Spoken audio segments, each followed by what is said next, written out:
Hi friends, Wednesday evening night டின்னருக்கு இட்லி தான் ஊற்ற போகிறேன். இட்லி கூட தொட்டுக்க பார்த்தீங்கன்னா கும்பகோணம் ஃபேமஸ் கடப்பா தான் செய்ய போகிறேன். கடப்பா பார்த்தீங்கன்னா இதுக்கு முன்னாடி நான் ஒரு டைம் ட்ரை பண்ணியிருக்கேன். டேஸ்ட் ரொம்ப நல்லா இருந்துச்சு. வாங்க இப்போ அது எப்படி செய்கிறதுன்னு பார்க்கலாம். ஃபஸ்ட்டு பாசிப்பருப்பை நல்லா வறுத்து வாஷ் பண்ணி ஒரு 2 உருளைக்கிழங்கை சேர்த்து நம்ம விசில் விட்டு எடுத்துக்கலாம்.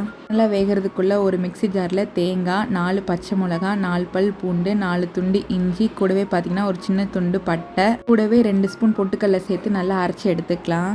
ஃபஸ்ட்டு ஒரு கடாயில் எண்ணெய், சோம்பு, பட்டை, பிரியாணி இலை, கூடவே பார்த்தீங்கன்னா 2 பெரிய வெங்காயத்தை நீள்வாக்கில் கட் பண்ணி சேர்த்துக்கிறேன். பச்சை மிளகா, கருவேப்பிலை, மஞ்சத்தூள், உப்பு எல்லாம் சேர்த்து வதக்கிக்கலாம்.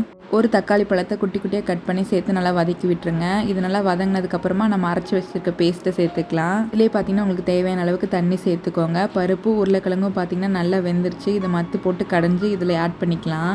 பருப்பு ஆட் பண்ணோன்னே பார்த்தீங்கன்னா ஒரு நல்ல கொதி வந்ததுக்கப்புறமா கொத்தமல்லி தழை தூவிக்கலாம். இது பார்த்தீங்கன்னா இட்லிக்கு ஒரு நல்ல காம்பினேஷன். ட்ரை பண்ணி பார்த்துட்டு எப்படி இருக்குன்னு கமெண்ட் பண்ணுங்கள்.